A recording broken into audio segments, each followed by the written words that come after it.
So let us start. So good day everyone. We are your facilitators for today. Our topic is all about Ivan Pavlov's classical conditioning. So next to the floor.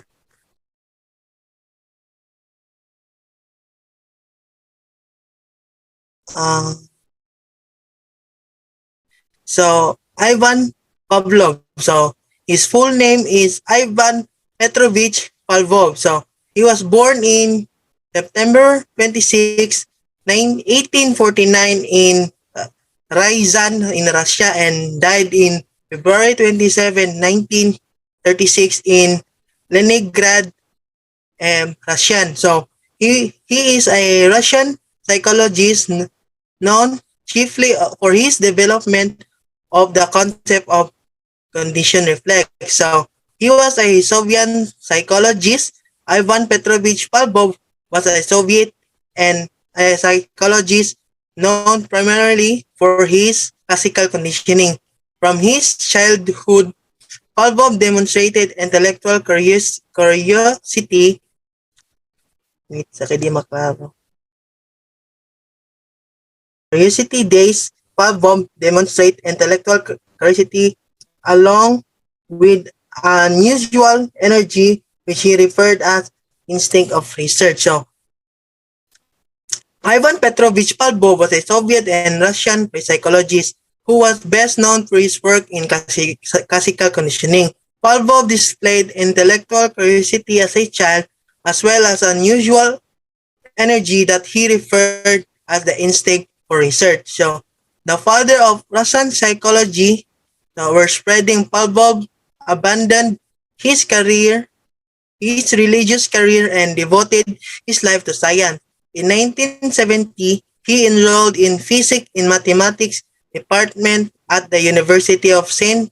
Petersburg to study natural science. So, Pavlov was the father of Russian psychology, abandoned his religious career, and devoted his life to science. In 1970, he enrolled in the Department of Physics and Mathematics at the University of St. Petersburg to study natural science. So, next, please.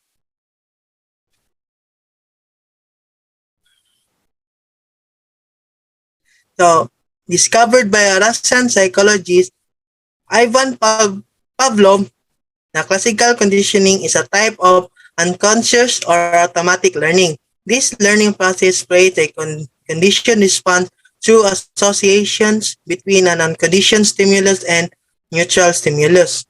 The classical conditioning discovered by the Russian psychologist Ivan Pavlov. It is a type of unconscious or automatic learning through associations between an unconditioned stimulus and neutral stimulus. This learning process produces a conditioned response. Next, please.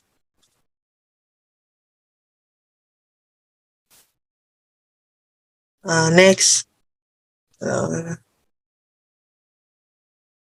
So, classical conditioning involves placing a neutral stimulus before a naturally occurring reflex. In Pavlov's classic experiment with dogs, the neutral signal was sound of a tone, and a naturally occurring reflex was salivating in response to food.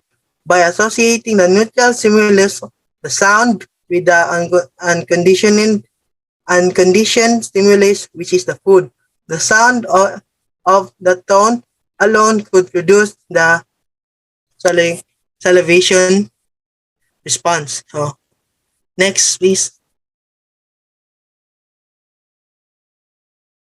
So, before conditioning, so a neutral stimulus presented before a naturally occurring reflex in classical conditioning. The neutral signal in Pavlov's classic experiment with dogs was the sound of the tone, that is, of the tone, and the naturally occurring reflex was salivating in response to food. The salivation response could be elicited by associating the neutral stimulus with the unconditioned stimulus. First, the dog were presented with the food. They salivated. The food was the unconditioned stimulus, and the salvation was the unconditioned response. Then Pavlov sounded the bell. So this is the neutral stimulus before giving the food. And after pairing the dogs salivated when they heard the bell. Even with no food given, the bell become the conditioned stimulus, and the salivation become the conditioned response. The dog had learned to associated associate associate the bell with the food, and sound of the bell and salivation was triggered by the sound of the bell. So next, please.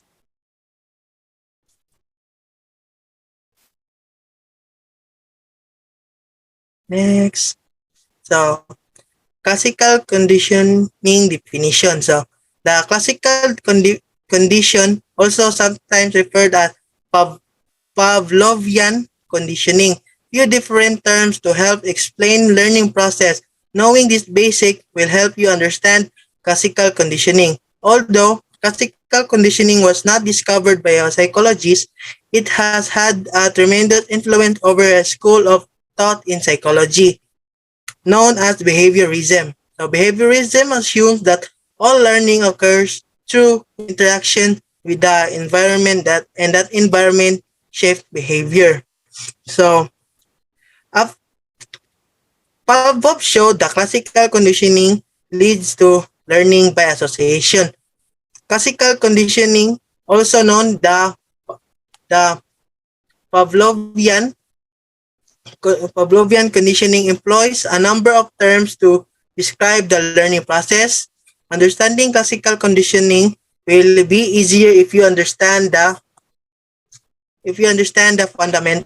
So, despite the fact that classical conditioning was not discovered by a psychologist, it had a significant impact on the behaviorist school of psychology. So, according to behaviorism, all learning happens as a result of interaction with the environment, and an environment influence behavior. So the next reporter is Jake Mansing.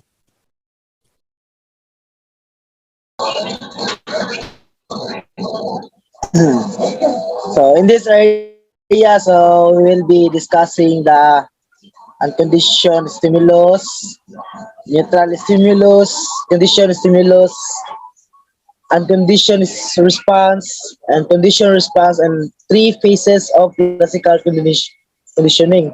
So first, we talk about unconditioned stimulus.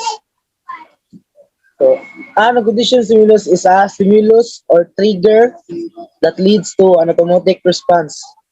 If a cold breeze makes you shiver, for instance, the cold breeze is an unconditioned stimulus. It produces an involuntary response, the shivering response. So I believe we have experienced this, so we just don't know what it's called. So example, okay, if you smell your favorite food, so you will immediately feel hungry. That's what in conditions come. And next, please.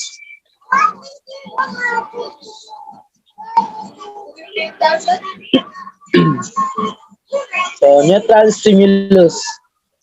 A neutral stimulus is a stimulus that doesn't initially trigger a response on its own.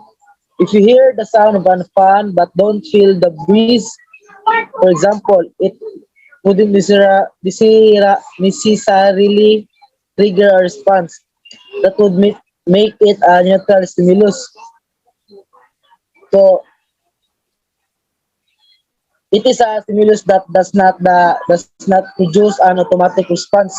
And in classical conditioning, so it is considered as conditioned stimulus.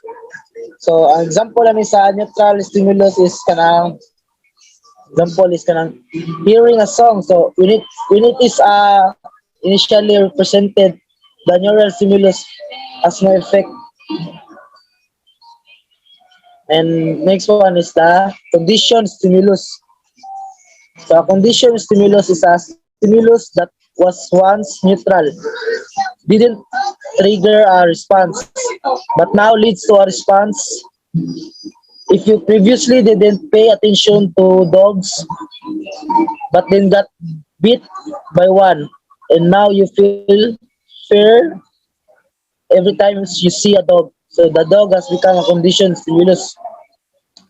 So conditioned stimulus kanang it is a stimulus that leads to a response. So it is produce a reaction after the subject has learned to associate it, it with a given outcome. So example is if you are riding a bike and you are attacked by the dog, and every time you see a dog you experience fear. So mas madlo ka sa dog.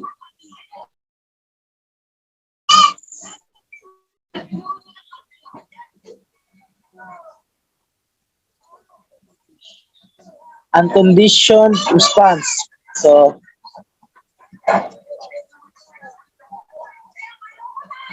unconditioned response is an automatic response or a response that occurs without thought when an unconditioned stimulus is present. If you smell your favorite food and your mouth starts watering, the watering is an unconditioned response. Uh, so it is an automatic response to stimulus. So example na niya kay kanay jerking your hand after touching a hot surface. And next one is conditioned response. A, con- a conditioned response is a learned response or a response that is created where no response existence before. So going back to the example of being bit by a dog, the fear you experience after the bite is a conditioned response. So a conditioned response must be learned. So next, please.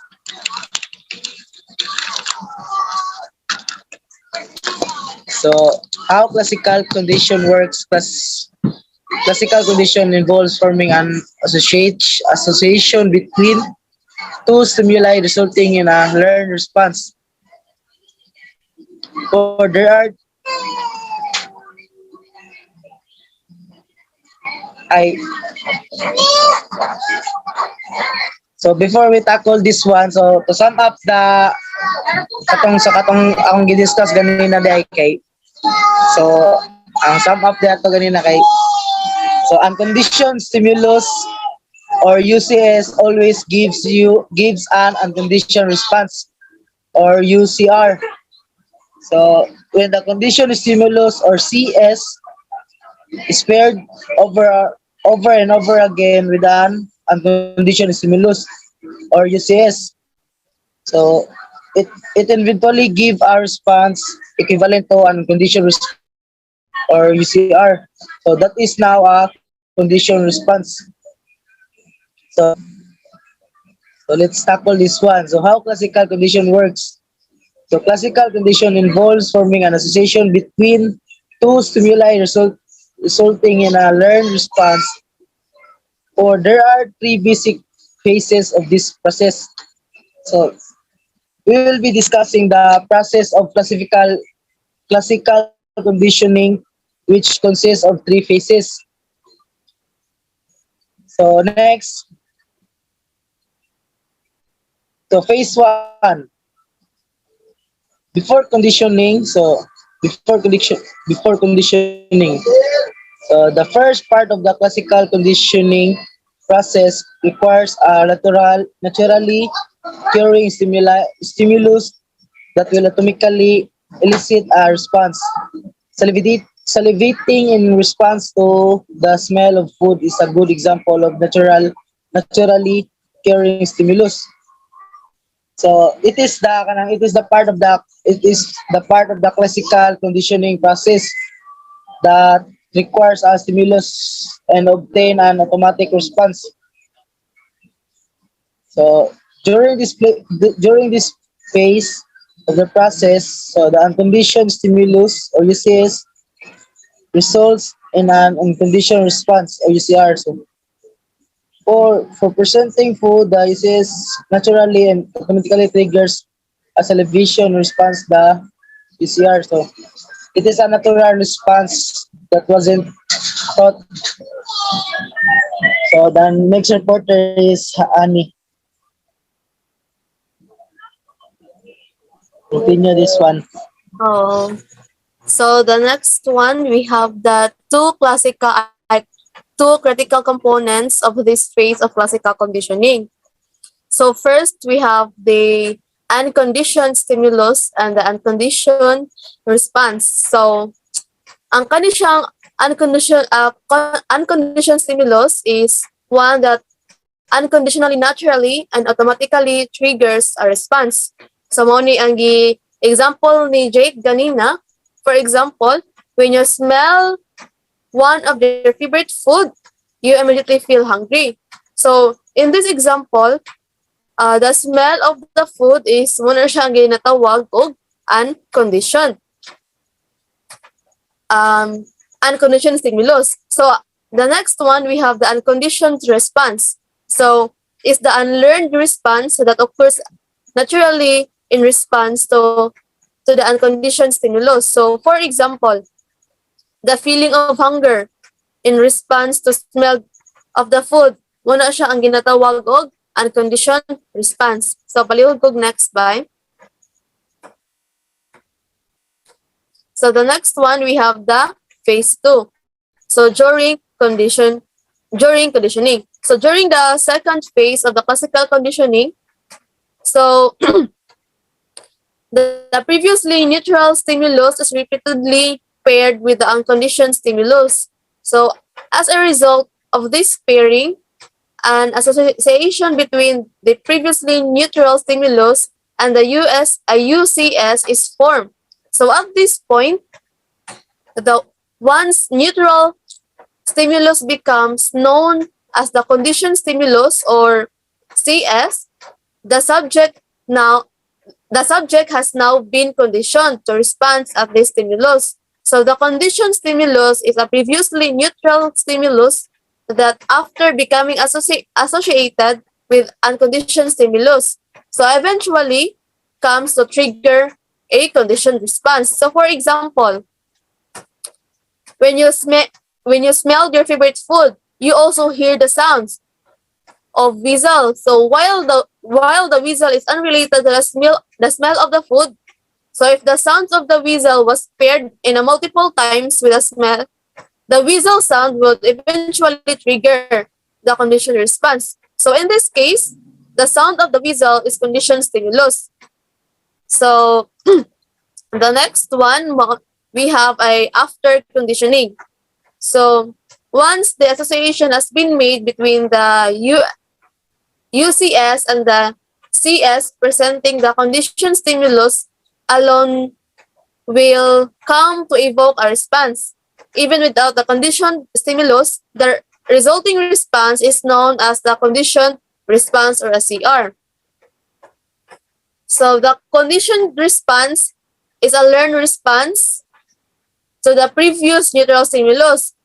For example, the conditioned response will be feeling hungry. So when you feel the sounds of whistle, so mo na siya ang conditioned response. So next, go by.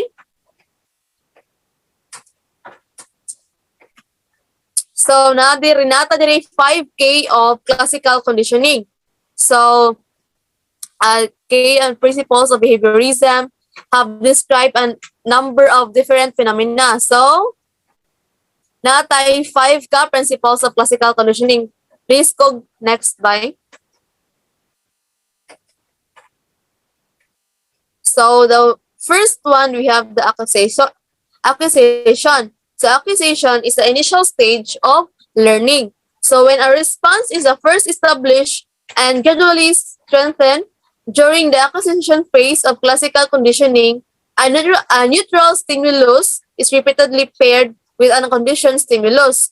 So as you may recall, unconditioned stimulus is something that naturally and automatically triggers a response without any learning. So after after the association is made, the subject will begin to emit a behavior in response to the previously neutral stimulus, so which is now known as a conditioned stimulus. So it is the point that we can say that the response has been acquired. So once the response has been established, you can gradually reinforce the response to make sure the behavior is well learned. So the next one, we have the extinction. So extinction is when occurrences or a condition response decrease or disappear. In this classical conditioning, this happens when a conditioned stimulus is no longer paired with an unconditioned stimulus. So for example, if the smell of food mo na siya ang ginatawag og unconditioned stimulus. So has paired with the sounds of the whistle. So ang kanang sound of the whistle mo na siya itong ginatawag og conditioned stimulus. So the sound of the whistle will eventually come to evoke the conditioned response of hunger. So the next one, please put next by. We have the spontaneous recovery. So sometimes a learned response can suddenly emerge even after a period of extinction. This is called the spontaneous recovery. So for example, imagine that after training a dog to salivate the sounds of a bell, so you can you stop reinforcing the behavior and the response becoming extinct. So after the rest period during the conditioned stimulus is not presented during the bell, and the animal stimulously recovers the previously learned response. So if the conditioned stimulus and unconditioned stimulus are no longer associated, the extension will return very rapidly after a spontaneous recovery. So the next one, we have the generalization. So generalization is the tendency or conditioned stimulus to evoke similar response after the response has been conditioned. So for example, if a dog has been conditioned to salivate the sound of the bell, so the animal may also exhibit the same response to a sound so the similar to the bell. So then the next one, we have the discrimination. So discrimination is the ability to differentiate between a conditioned stimulus and other stimuli that have not been paired with unconditioned stimulus. So for example, if a bell tone were the conditioned stimulus, so discrimination would involve being able to tell the difference between the bell tone and the other similar sounds, because the subject is able to distinguish between the stimuli. They will only respond when the conditioned stimulus is presented. So the next go by. We have a classical conditioning example. So it can be helpful to look at a few examples of the classical conditioning process operates with both experimental and real-world settings. First, we have the few response and the taste versions, and the world from very well. So few response. So si John B. Watson kaya siya experiment nga Little Wilbert. So ang iyang example of a kanang fear response, the child initially showed no fear of a white rat. But after the rat was speared, rapidly with the loud, scary sounds, and the child began to cry when the rat was present. So prior to the conditioning, the white rat was a neutral stimulus. So the unconditioned stimulus was the loud. So clanging the sounds and the conditioned response was the fear response created by the noise. So the next one, we have the taste aversions. So another example ani niya nga classical conditioning kay kanang kuan. Kanang kanang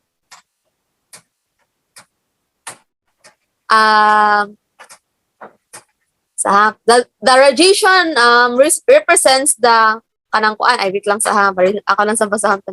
So a researcher ang kani siya nga researcher is I say John Garcia and si Bob Quilling. Muna siya ang first nga naka-notice sa sa kani nga taste of observations. So kani siya nga phenomena nga kanang iyang gi-observe kay ang rat how rat that had been exposed to na siya daw causing sa kanang radiation. So kung din sa kuno pag-develop ang kanang aversion to flavored water after the radiation and water were presented together. So kano siya nga example, the radiation represents the unconditioned stimulus. And then kano siyang represents ni siya sa unconditioned response. So after kanang pairing the two, the flavored water is considered a conditioned stimulus. Ang kano siya flavored nga water mo siya ang conditioned stimulus. So well done siya that form when the exposed to the water alone, mo na siya ang conditioned response. So, mao na to ang amuang last sa amuang topic. So, thank you for listening everyone. So, good day. Thank you.